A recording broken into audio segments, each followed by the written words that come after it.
दुनिया के हालात इस वक्त तेजी से बदल रहे हैं। कहीं जंग के बीच आम लोग सबसे ज्यादा परेशान हैं, तो वहीं देशों के बीच व्यापार और बातचीत से नए मौके बन रहे हैं। प्राकृतिक आपदाएं, मानव तस्करी और मजदूरों की सुरक्षा जैसे मुद्दे भी दुनिया भर में चिंता का कारण बने हुए हैं। तो आइए जानते हैं आज की 10 बड़ी अंतर्राष्ट्रीय खबरें।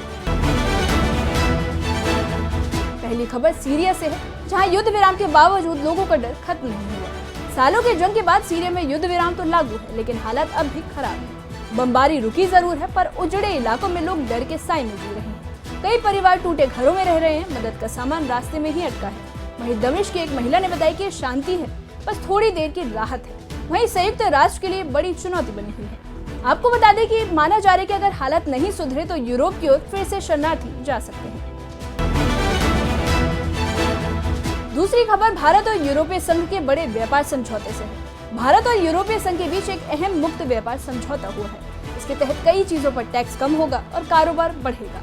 दोनों पक्षों को हर साल करीब 200 अरब डॉलर के फायदे की उम्मीद है। तो प्रधानमंत्री ने कहा कि यह समझौता दोनों देशों को साथ आगे बढ़ाएगा। यूरोप को भारत के बड़े बाजार तक पहुंच मिलेगी और भारत को नई तकनीक और दवाओं के क्षेत्र में फायदा होगा।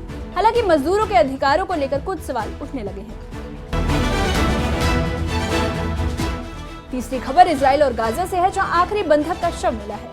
इजरायली सेना ने 7 अक्टूबर 2023 के हमले में अगवा की गई आखिरी बंधक का शव बरामद किया है। बंधक की उम्र सिर्फ 24 साल थी। उनके भाई ने कहा कि हम अंतिम विदाई तो दे पाए, लेकिन दर्द अब भी कायम है। इस जंग में अब तक हजारों लोगों की जान जा चुकी है और इस घटना के बाद युद्ध विराम और बाकी बंधकों की रिहाई की मांग तेज हो गई है। चौथी खबर सेनेगल से है, जहाँ पानी से इलाज लोगों की जिंदगी बदल रहा है।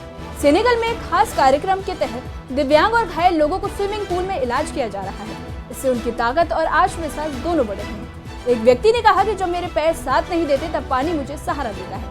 ये तरीका रास्ता और आम लोगों के लिए फायदेमंद साबित हो रहा है। अब इसे दूसरे अफ्रीकी देशों में भी अपनाने की बात चल रही है। पांचवी खबर इंटरपोल की बड़ी कार्रवाई से है। इंटरपोल ने दुनिया भर में छापेमारी कर मानव तस्करी, ड्रग्स और हथियारों की तस्करी करने वाले 3700 से ज्यादा लोगों को पकड़ा है। इस कार्रवाई में कई पीड़ितों को आजाद कराया गया और बड़ी मात्रा में पैसा जब्त किया गया है। इंटरपोल ने कहा कि अवैध धंधों के खिलाफ बड़ी कामयाबी है, लेकिन आगे भी सतर्क रहने की जरूरत है। छठी खबर इंडोनेशिया से है, जहां भूस्खलन ने तबाही मचाई है। इंडोनेशिया के पश्चिम जावा इलाके में भारी बारिश के बाद भूस्खलन हुआ है। इसमें करीब 80 लोग मलबे में फंसे हुए हैं, जिनमें सैनिक और गांव के लोग शामिल हैं। रेस्क्यू टीमें दिन रात बचाव कार्य में लगी है।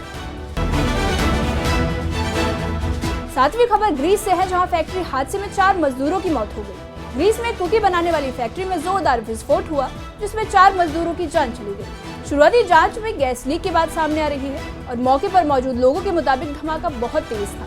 इस हादसे के बाद फैक्ट्रियों में सुरक्षा नियमों को लेकर सवाल खड़े हो गए। आठवीं खबर बांग्लादेश के युवाओं से जुड़ी है, जिन्हें धोखे से जंग में भेजा गया। कुछ बांग्लादेशी युवाओं को रूस में नौकरी का लालच दिया गया, लेकिन बाद में उन्हें यूक्रेन की जंग में भेज दिया गया। एक युवक ने बताया कि हम काम की तलाश में गए थे और जंग में फंस गए। बांग्लादेश सरकार ने इस मामले में रूस से जवाब मांगा है और ये मानव तस्करी का गंभीर मामला माना जा रहा है। नौवीं खबर रूस, यूक्रेन और अमेरिका की बातचीत से जुड़ी है। करीब 3 साल बाद रूस, यूक्रेन और अमेरिका के प्रतिनिधि एक साथ बातचीत के लिए बैठे हैं।